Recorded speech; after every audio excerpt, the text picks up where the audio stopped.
മറിയം ജുമൈലയെ തലക്കടിച്ച് വീഴ്ത്തി വെട്ടിക്കൊന്നത് വെറും ഒരു കൊലക്കത്തിയിലല്ല, അത് ലഹരിയുടെ വിഷമാണ്. കഴുകൻ ഇരയെ കൊത്തിപ്പറിക്കുന്നത് പോലെ താലോലിച്ചു വളർത്തിയ ആ പൊന്നുമോളെ വെട്ടിനുറുക്കുമ്പോൾ വാപ്പ അരുതേ എന്ന് പലതവണ പൊന്നുമോൾ പറഞ്ഞിട്ടുണ്ടാകും. ഏതൊരു മകൾക്കും വാപ്പ എന്നത് ലോകത്തിലെ ഏറ്റവും വലിയ തണലും സുരക്ഷയുമാണ്. എന്നാൽ മഞ്ചേശ്വരം കുഞ്ചത്തൂരിലെ ആ വീട്ടിൽ വാപ്പ എന്ന വാക്കിന് കൊലയാളി എന്നുകൂടി അർത്ഥം വന്നിരിക്കുന്നു. വെറും 18 വയസ്സ് മാത്രം പ്രായമുള്ള മകളെ ഉമർ ഫാറൂഖ് എന്ന പിതാവ് വെട്ടി വീഴ്ത്തുമ്പോൾ ഉള്ളിൽ വാത്സല്യമായിരുന്നില്ല, പകരം ലഹരിമൂത്ത ഫ്രാന്തിൽ മൂർച്ച കൂട്ടിയ കൊലക്കത്തിയായിരുന്നു. താൻ സ്നേഹിച്ച അച്ഛൻ തന്നെ കൊല്ലാൻ വരുന്നത് കണ്ടപ്പോൾ ആ കുഞ്ഞിന്റെ ഉള്ളം എത്രമാത്രം തകർന്നിട്ടുണ്ടാകും.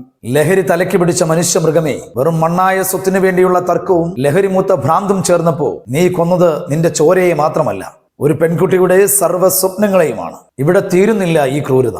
മറ്റൊരു കുടുംബത്തിന്റെ അത്താണിയായിരുന്ന അയൽവാസിയെയും നിന്റെ കത്തിക്കിരയാക്കി മാറ്റി. കൊലയാളിയെ തൂക്കിക്കൊല്ലുന്ന ഒരു നീതിപീഠം മാത്രമല്ല നമുക്ക് വേണ്ടത്, ലഹരിയുടെ വേരൊരുക്കാൻ തയ്യാറുള്ള ഒരു ഭരണകൂടത്തെയാണ്. ലഹരി വിൽക്കുന്നവരെ കണ്ടിട്ടും നിങ്ങൾ കാണിക്കുന്ന നിശബ്ദത അടുത്ത കൊലക്കത്തിക്ക് മൂർച്ച കൂട്ടുകയാണ് ചെയ്യുന്നത്. ഒച്ച ഉയർത്തുക, ഉറ്റവർ ഓർമ്മയായി മാറാതിരിക്കാൻ.